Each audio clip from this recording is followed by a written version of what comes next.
इस वीडियो में बात करता हूं मैं ट्रांजिस्टर एज ए स्विच की। पिछले वीडियो में बात करी थी डायोड एज ए स्विच, और डायोड को स्विच की तरह काम में लेने पर किस प्रकार की प्रॉब्लम्स आती हैं उनको डिस्कस किया था। तो इस वीडियो में बात करते हैं ट्रांजिस्टर एज ए स्विच कि ट्रांजिस्टर में ऐसी कौन कौन सी खास बातें हैं जिनके कारण से यह स्विच के भांति डायोड से ज़्यादा प्रीफर किया जाता है। तो एक्चुअली देखिए, ट्रांजिस्टर को एज ए स्विच काम में लिया जाए तो कौन सा ट्रांजिस्टर लिया जाता है। सबसे पहले अपन बीजेटी ट्रांजिस्टर के बारे में बात करते हैं कि बाईपोलर जंक्शन ट्रांजिस्टर जो है द्विध्रुवी संधि ट्रांजिस्टर, बाईपोलर संधि जंक्शन ट्रांजिस्टर जो काम में लिया जाता है कौन से मोड में, कॉमन एमिटर कॉन्फ़िगरेशन यानी कि उभयनिष्ठ उत्सर्जक विन्यास CE कॉन्फ़िगरेशन। ठीक है।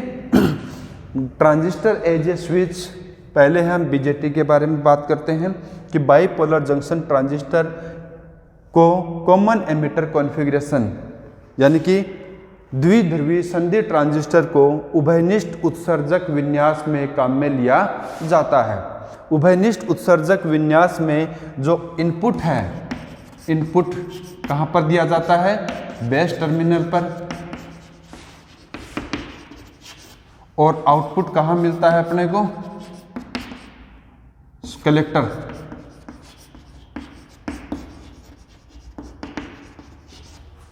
आउटपुट जो है कॉमन एमिटर कॉन्फ़िगरेशन, जिसमें एमिटर जो है उत्सर्जक वो कॉमन किया जाता है इनपुट और आउटपुट टर्मिनल्स में।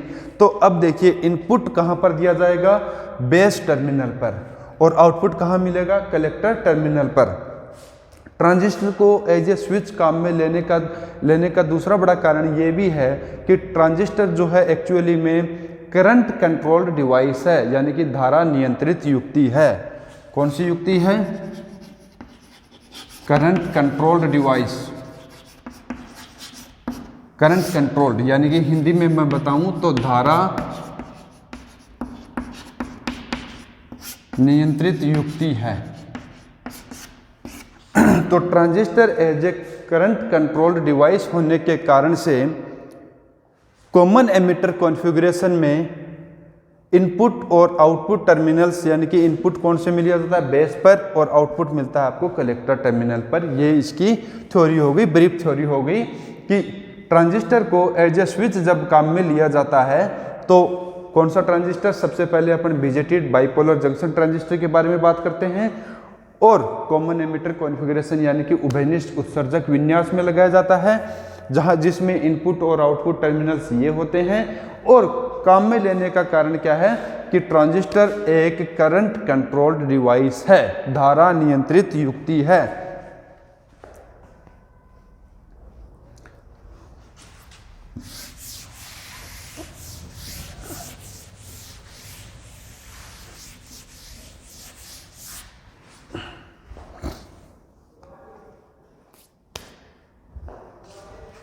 अब मैंने कहा कि इनपुट टर्मिनल कौन सा होता है, इनपुट टर्मिनल होता है बेस, आधार। और कॉमन एमिटर कॉन्फ़िगरेशन में यानी कि उभयनिष्ठ उत्सर्जक विन्यास में जो आधार धारा होती है IB, इसका मान होता है माइक्रो एम्पियर के ऑर्डर का होता है। किस ऑर्डर का होता है, माइक्रो एम्पियर ऑर्डर के होता है। और आधार धारा यानी कि मैं यहाँ पर लिख सकता हूँ कि आधार धारा आउटपुट टर्मिनल्स पर यानी कि निर्गम टर्मिनल्स पर धारा तथा वोल्टता को नियंत्रित करती है। धारा तथा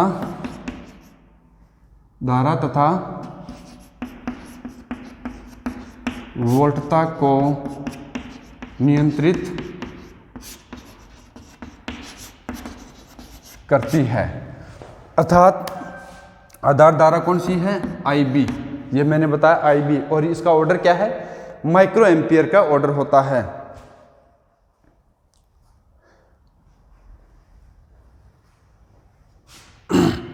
ठीक है। तो जैसा मैंने बताया कि एक करंट कंट्रोल डिवाइस है, तो इसमें जो आधार धारा है IB, वह आउटपुट टर्मिनल्स पर धारा, आउटपुट टर्मिनल किस पे मिलेगा, कलेक्टर पर। तो आधार धारा वहाँ पर कौन सी, आउटपुट की धारा कौन सी होती है, IC।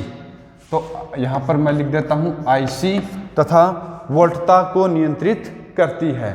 तो इस प्रकार से IB जो है आउटपुट टर्मिनल्स पर जो वोल्टेज और जो करंट मिलता है उसको कंट्रोल करती है।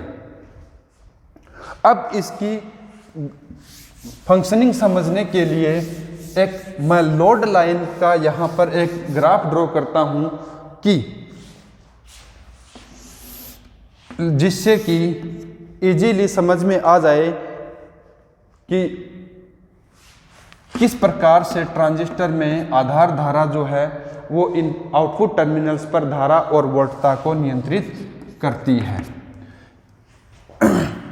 IC और VCE के मध्य ग्राफ है। एक्चुअली इक्वेशन ऑफ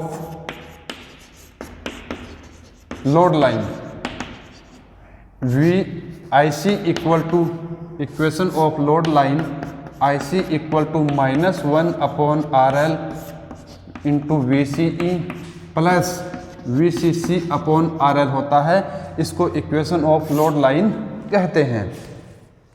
तो देखिए यह equation y equal to mx plus c के तुल्य है, जहाँ पर IC y-अक्ष की तरफ लिया गया है और VCE x-एक्सिस पर लिया गया है, और इसका स्लोप है वो कितना है, -1/RL है। तो इस प्रकार से हम यहाँ पर ये लोड लाइन ये ड्रॉ करते हैं। अब आउटपुट कैरेक्टरिस्टिक्स,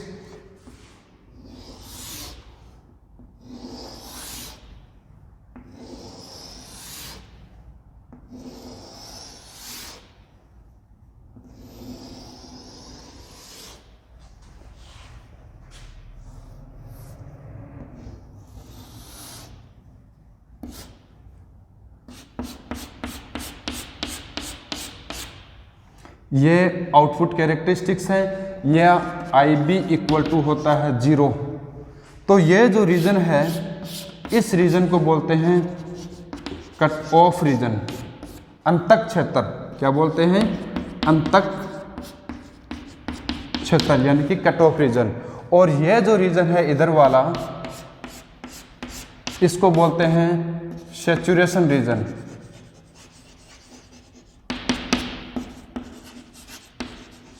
या फिर हिंदी में लिखूं तो संतृप्त क्षेत्र। बीच का जो रीजन है वो होता है एक्टिव रीजन, सक्रिय। तो ट्रांजिस्टर एज ए स्विच जब हम काम में लेते हैं तो ट्रांजिस्टर केवल 2 रीजन में काम करता है, कट ऑफ रीजन में और सैचुरेशन रीजन में। तो देखिए जब आधार धारा IB इक्वल टू 0 है, यानी कि इनपुट सिग्नल नहीं है, IB इक्वल टू 0 है, इनपुट सिग्नल नहीं है, तो इनपुट सिग्नल नहीं है तो ट्रांजिस्टर किस में रीजन रहेगा, कट ऑफ रीजन में रहेगा। कट ऑफ रीजन में जो ट्रांजिस्टर है उसकी दोनों संधियां, यानी कि बेस एमिटर और कलेक्टर बेस, दोनों ही संधि जो है या दोनों ही जंक्शन है वो कट ऑफ, यानी कि दोनों ही जंक्शन है वो रिवर्स बायस में होते हैं। किस में होते हैं, रिवर्स बायस में होते हैं। अर्थात एक बार पुनः मैं बताऊं कि जब आधार धारा IB का मान 0 है तब बेस एमिटर जंक्शन और कलेक्टर बेस दोनों ही जंक्शन रिवर्स बायस में होते हैं, यानी कि पश्च बायस में होते हैं। और पश्च बायस में होने के कारण से ट्रांजिस्टर को हम कहते हैं कि कट ऑफ रीजन में है। तो इस अवस्था में धारा का मान अपने को आउटपुट में कुछ भी प्राप्त नहीं होता है। तो संग्राहक पर जो बायसन वोल्टेज है VCC, यानी कि ये आपको समझ में आ गया होगा, y equal to mx plus c से इक्विवेलेंट से तुलना करने पर इस प्रकार का ये ग्राफ अपने को प्राप्त होता है। तो यह जो इक्वेशन थी लोड लाइन वाली जो इक्वेशन थी, उसके ये जो पॉइंट जो थे, ये पॉइंट होता है VCC और ये पॉइंट होता है VCC/RL। RL। तो अब यहां पर देखिए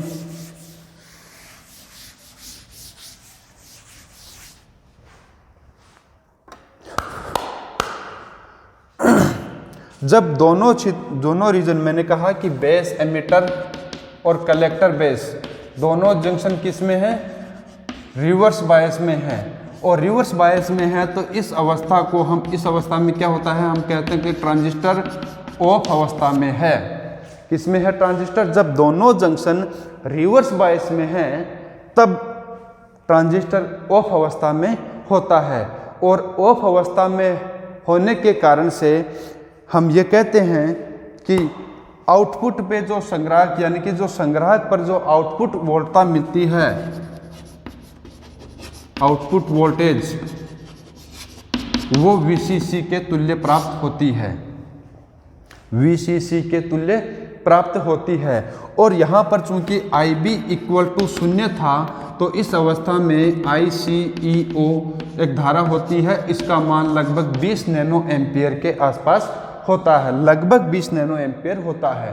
तो यहाँ पर मैं ये कहूँ कि इस अवस्था में यदि मेरे को ट्रांजिस्टर का प्रतिरोध निकालना हो तो R ऑफ स्टेट का प्रतिरोध निकालने के लिए मैं क्या करूँगा, V का मान कितना है, लगभग ये 15 वोल्ट लिया जाता है, तो 15/20 इंटू 10 की पावर -9, तो ये लगभग प्राप्त होता है हमारे को 750 ओम के आसपास प्राप्त होता है, 750 मेगा ओम के आसपास प्रतिरोध प्राप्त होता है। तो 750 मेगा ओम प्रतिरोध है, वो बहुत ज़्यादा प्रतिरोध होता है इन कंपेयर टू, अगर हम डायोड के रिवर्स बायस के बारे में बात करें वो 10 की पावर 5 और उसके कंपैरिजन में 7500 गुना ज़्यादा प्रतिरोध, यानी कि वहाँ था 10 की पावर 5 और यहाँ पर मैं कहूँ 10 की पावर 5 लगाना हो तो 7500 गुना 10 की पावर 5।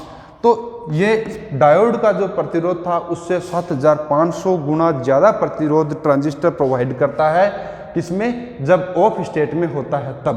तो हम ये कह सकते हैं कि ट्रांजिस्टर है वो डायोड से बहुत अच्छा स्विच के भांति कार्य करता है। तो इस अवस्था में जब डायोड ऑफ अवस्था में है तो आउटपुट में किसी प्रकार की, हम ये कह रहे थे कि जो सिग्नल था इनपुट वो 0 है, लेकिन इस अवस्था में जो आउटपुट है वहाँ पर 15 वोल्ट का सिग्नल प्राप्त होता है, यानी कि आउटपुट है वो 15 वोल्ट मिलता है अपने को। यानी कि जब ट्रांजिस्टर ऑफ अवस्था में है तब आउटपुट जो संग्राहक संधि है उस पर 15 वोल्ट प्राप्त होता है। अब बात करते हैं कि इस सैचुरेशन रीजन के बारे में।